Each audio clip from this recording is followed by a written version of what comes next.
Ang pinakasikat na mga pangalan ng huling panahon, sina Engin Ekürek at Tugba Buyak Ustan, ay pari ng mga maliliwanag na bituin ng Turkish TV series at industriya ng sinehan. Ang pinakasikat na mga pangalan ng huling panahon, sina Engin Ekürek at Tugba Buyak Ustan, ay pari ng mga maliliwanag na bituin ng Turkish TV series at industriya ng sinehan. Ang dalawang sikat na pangalan na ito, na may malawak na tagasunod sa Turkey at sa ibang bansa, ay nakatanggap ng sorpresang alok sa isang kaganapan na ginanap sa Dubai kamakailan. Gayunpaman, sa kasamaang palad, ang alok na ito ay naglalaman ng immoral na nilalaman at ang reaksyon ng mag-asawa ay isang bagay ng pag-usisa. Inimbitahan sina Engin Ekürek at Tuğba Buyak Ustan sa gala night, na inorganisa para sa kapakinabangan ng isang charity at dinaluhan ng maraming international celebrity. Ang mag-asawa, na nakakuha ng malaking atensyon sa kaganapang ito na ginanap sa ballroom ng isang luxury hotel sa gabi, ay kumuha ng maraming larawan kasama ang kanilang mga tagahanga.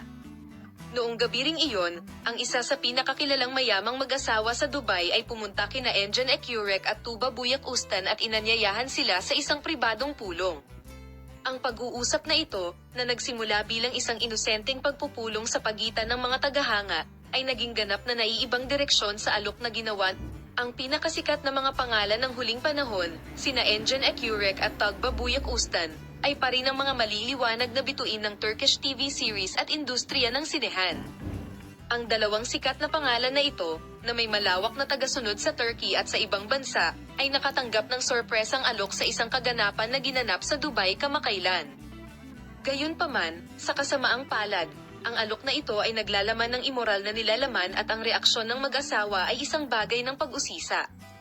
Inimbitahan sina Engin Ekürek at Tuğba Buyak Ustan sa gala night, na inorganisa para sa kapakinabangan ng isang charity at dinaluhan ng maraming international celebrity.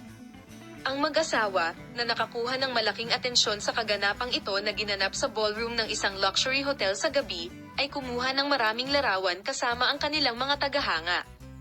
Noong gabi ring iyon, ang isa sa pinakakilalang mayamang mag-asawa sa Dubai ay pumunta kina Engin Ekürek at Tuğba Buyak Ustan at inanyayahan sila sa isang pribadong pulong. Ang pag-uusap na ito, na nagsimula bilang isang inosenteng pagpupulong sa pagitan ng mga tagahanga, ay naging ganap na naiibang direksyon sa alok na ginawa ng mag-asawa sa kanilang sarili. Ang mag-asawa mula sa Dubai at Engin Ekürek ay gumawa ng isang immoral na alok kay Tugba Buyak Ustan na dumalo sa isang pribadong kaganapan kapalit ng isang malaking halaga ng pera, at ang alok na ito ay may kawalang galang at nakakagambalang nilalaman patungo sa pribadong buhay ng mga kilalang tao. Ang unang reaksyon sa sitwasyong ito ay ang aktor na si Engin Ekürek, na kilala sa kanyang kalmado at determinadong saloobin. Sinasanay namin ang aming sining at sinusubukan naming maging karapat-dapat sa pagmamahal ng aming mga tagahanga sa pamamagitan ng pagpapahayag kaagad ng aming paninindigan laban sa walang galang na alok na ito na ginawa sa amin. Siya ay tumugon ng malupit, sinabing hindi namin matatanggap ang ganoong alok. Si Tugba Buyak Ustan, ang mag-asawa mula sa Dubai, ay mukhang labis na nagulat at nalungkot sa sitwasyong ito. Gayunpaman, hindi katanggap-tanggap ang isang solong napakalapit sa iyong artistikong pagkakakilanlan at mga personal na halaga sa pamamagitan ng pagsuporta sa determinadong paninindigan ni INSI. Mangyaring huwag gumawa ng ganitong mga diskarte sa amin mula ngayon. Magalang na lumabas ng silid ang dalawa ng walang usapan. Ang sitwasyong ito, na naging trending topic sa mga social network sa maikling panahon pagkatapos ng insidente, ay nakatanggap ng magandang reaksyon sa mga tagahanga nina Engin at Tugba.